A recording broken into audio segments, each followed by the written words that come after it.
There was something about the way Davis spoke that made William's blood run cold. It wasn't just the officer's words, but the way Matthew's gaze lingered just a little too long on Williams, a silent communication passing between them. Williams felt his stomach drop as the pieces started to fall into place. What kind of misunderstanding was this really? The backup sirens were growing louder now, signaling that the situation was about to escalate once again. But Williams knew things had already gone past the point of no return. There was more to this encounter than just a disrespectful cop and an undercover agent. And now, with this new player on the field, the stakes were higher than ever. William's heart was pounding in his chest as he assessed the situation. Everything about this encounter felt wrong. The arrival of Officer Matthews, Davis's sudden change in demeanor, none of it added up. His gut told him that this wasn't just about a traffic stop gone sideways. He had to act fast before things got completely out of hand. "Matthews," Williams said, his voice firm, "you're not fooling anyone. What's really going on here?" His eyes never left the new officer, narrowing with suspicion. Matthews' calm smile faded slightly, but he didn't flinch. Instead, he shifted his weight, eyes flicking back to Davis for just a moment. That brief exchange was all Williams needed to know that they were more than just local cops. His mind raced. They weren't just two officers working together. They were covering for something much bigger. Something that Williams wasn't supposed to know about. Before Matthews could respond, the sound of another set of sirens blared down the street. Backup had arrived, but it wasn't the kind of backup Williams had expected. A black SUV screeched to a halt, and two more figures stepped out. But these weren't cops. They were wearing plain clothes, business suits, and an air of authority that immediately put Williams on alert. Davis's face drained of color, and Matthew's eyes hardened as he looked at the new arrivals. It was then that Williams realized the truth. This wasn't a case of disrespect between a cop and an agent. It was a cover-up, a setup. One of the men in suits walked toward Williams, a smug smile crossing his face. "Agent Williams," he said smoothly, "I'm afraid you've been led down the wrong path." Williams's mind raced, his heart pounding in his chest. "Who are you?" he demanded. The man's smile widened.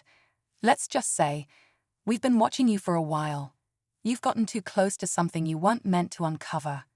He paused, then gestured toward Matthews and Davis. "These two were just doing their part to make sure you didn't get any ideas. But now, it's time for you to come with us."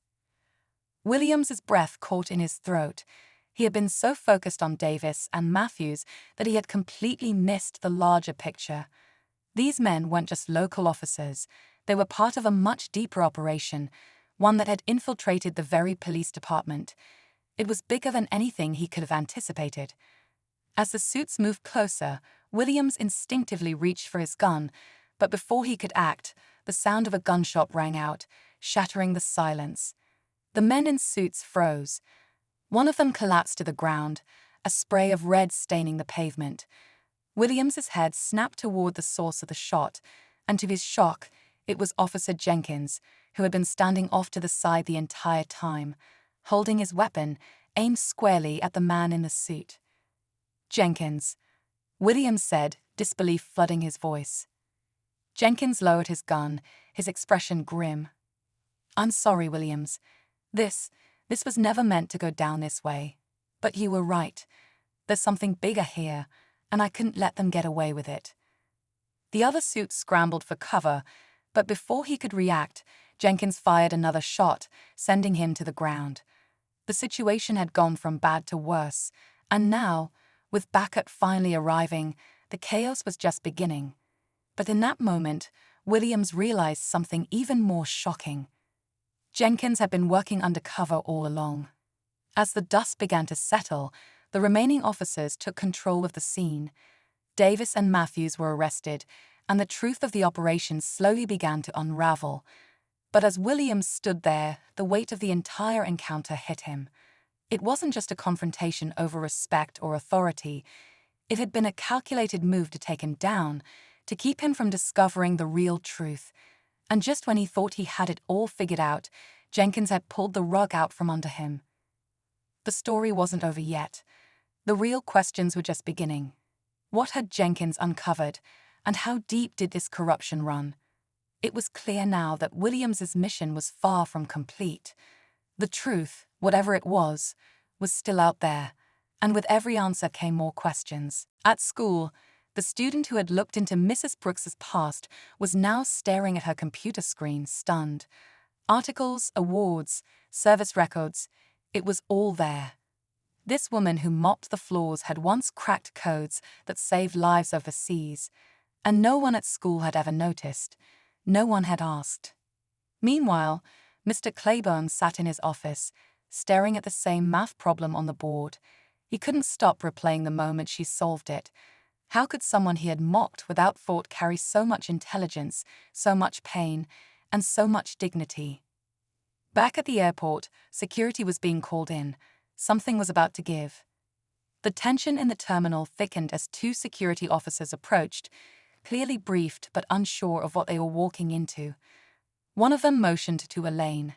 "Ma'am, we understand you're here for the military transfer, but we've been asked to escort you to a different waiting area." The crowd around them murmured louder now, watching closely, sensing something wasn't right. The two military officers stepped between Elaine and security, their voices calm but firm. "She's not going anywhere.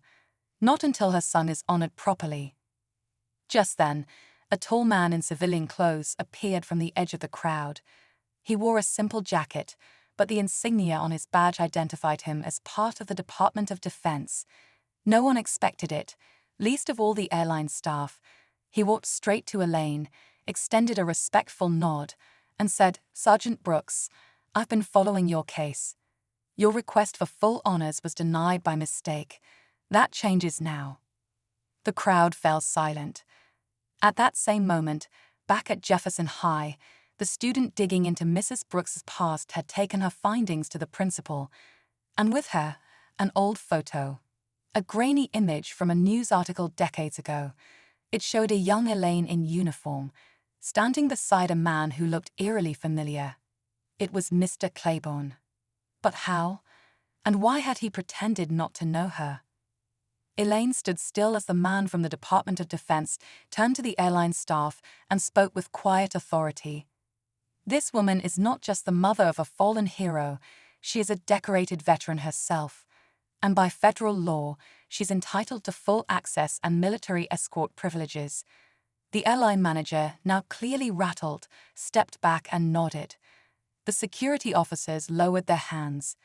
The ropes around the casket were gently moved, and Elaine was invited forward, finally allowed to stand beside her son. As she placed her hand on the flag, the terminal fell into complete silence. Even the constant hum of airport announcements seemed to fade. Then came the soft notes of taps, played live by a uniformed butler who had arrived quietly during the standoff. Strangers stood with hands over hearts. Some wiped away tears.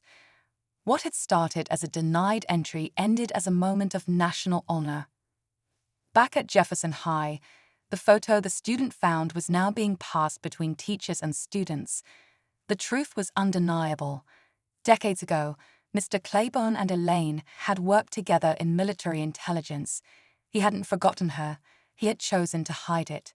Later that day, he knocked on the janitor's closet door, holding the old photo in shaking hands.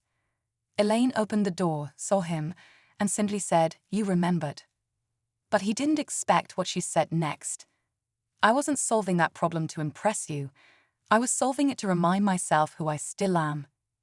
Mr. Claiborne stood there, silent, humbled. The photo trembled slightly in his hands as he searched for the right words, but Elaine had already said everything that needed to be said. For the first time in years, he looked at her not as the janitor, not as someone beneath him, but as the brilliant, strong woman he once admired. He gave a slow nod, then quietly walked away, leaving the photo in her hand. Word of what happened spread quickly through the school and beyond.